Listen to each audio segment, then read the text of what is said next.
Hello and welcome to Challenge Your Mind, Change the World, the podcast where we dive deep into the art of communication and critical thinking, and how these essential skills can transform our relationships and our futures with our teens. I'm your host, Francesca Hudson, the classic high school teacher, a writer, entrepreneur, and an advocate for meaningful conversations. Each episode, I explore strategies and share insights on how parents can enhance their communication with their children. It's not just about talking, it's about listening, understanding, and fostering an environment where critical thinking thrives. I'm here to equip you with the tools not only for immediate improvements in your family interactions, but also to set up our teens for long-term success in every aspect of their lives. So whether you're on your morning commute or winding down for the evening, join me as we unlock the potential of our conversations to shape a brighter, more thoughtful world. Let's get started. Hello and welcome back. You've probably heard this before. Your teen gets their essay back and the feedback says go deeper, or it might say more analysis needed, or it could say this is too descriptive from their teacher. And you're left thinking, what does it actually mean? Because to your teen, they did explain it. They did write something. They did answer the question. So why does it still feel like they're missing the mark?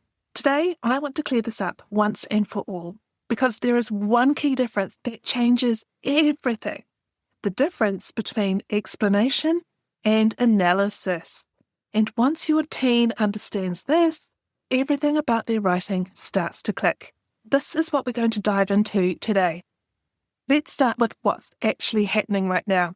Most teens are taught to include quotes, to explain what's happening, to link back to the question. This is as English teachers. This is what we teach in class. And on the surface, that looks like a solid paragraph. So they might write something like this. The character is sad because he has lost his friend. This shows he is emotional and struggles to cope. Now here's the thing. This is not wrong. It's just not deep enough, because what they've done is explain what is happening and they've stayed on the surface. It's what I call a plot summary. This is the shift that changes everything. When they can move from explanation, which is the what, to analysis, which is the why, how, and so what, then everything changes. So let's break that down in a way your teen can actually use. I want you to think about a piece of your teen's essay writing for English. If they've got these sentences, any one of these sentences, chances are, at this point in time, they are leaning into more of an explanation rather than analysis. Here are some of the sentences to look out for. This shows, this means, the character feels, the writer describes. Now, if they are using these, it's retelling the story. It's paraphrasing, it's staying safe. What we want to do is move teenagers into analysis writing. And analysis sounds like this. This suggests, this implies, this highlights, this reveals, and most importantly, so those types of sentences are moving into analysis because it answers, why did the writer do this? How does it affect the reader? What deeper idea is being explored? So let's make this really clear. Let me give you two examples side by side, and then I'll show you the difference. So the first example is an explanation reply. The storm shows that things are chaotic and dangerous, full stop. That's it. An analysis version of this, and I want you to think about what differences there are between the two, sounds like this. The storm reflects the character's inner turmoil, suggesting that the external chaos mirrors their loss of control. This creates a sense of tension for the reader, reinforcing the idea that their situation is becoming increasingly unstable. Can you feel the difference? Apart from the second one being longer, can you see what other differences there are with these two? The second one connects ideas. It explores meaning. It zooms out. That's what go deeper actually means.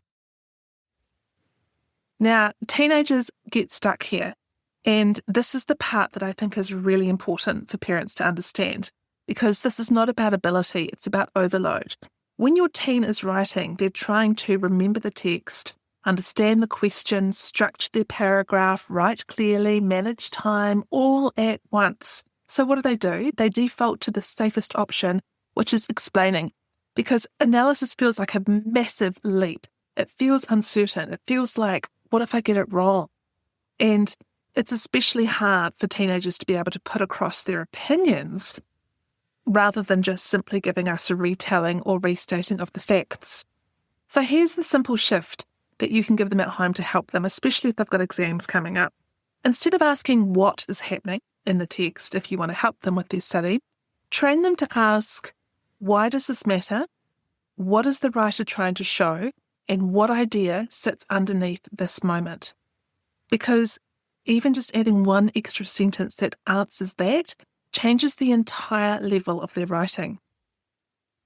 A simple formula that they can use, and we cover this in Exam Ready, which is my signature exam toolkit. We cover the complete A to Z of study techniques and study methods for exams, for any exam really, any subject at school, but obviously the emphasis is on English, but Exam Ready can be applied to science, maths, history, you name it. But anyway, a simple formula that they can use for their analysis writing is to make a point, add evidence, explain it, then push further. This suggests, this highlights, this reveals.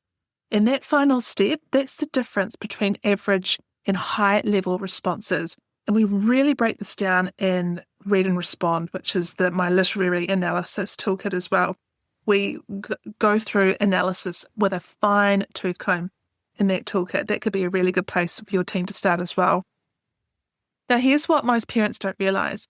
It's not that your teen can't write, it's that they've never been shown how to think on the page. Analysis is thinking. Explanation is repeating, and exams reward thinking. So that's how we want to look at it, is analysis is showing the examiner how our teens are thinking. So if your teen is stuck in that cycle of writing full paragraphs, trying really hard but not getting the marks they expected, this is often the missing piece. And it's exactly why I created my systems, because teens don't just need more practice, they need clear structure, guided thinking, and a way to see what deeper actually looks like. So next time you see Go Deeper, you will know exactly what it really means. It means analysis, and more importantly, you'll know how to help your teen get there. If this episode has helped, I'd love you to share it with another parent who's navigating the same thing, and I'll see you in the next episode. Bye for now.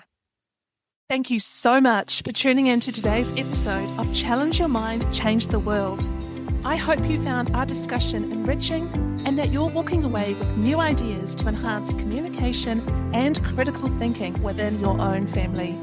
If you enjoyed this episode and are finding value in our conversations, please take a moment to rate us on your favourite podcast platform. Your feedback not only supports us, but also helps other parents discover the tools they need to foster stronger relationships and critical thinking skills with their teens. Don't forget to subscribe so you never miss an episode, and share this with someone who you think could benefit from our today's topic.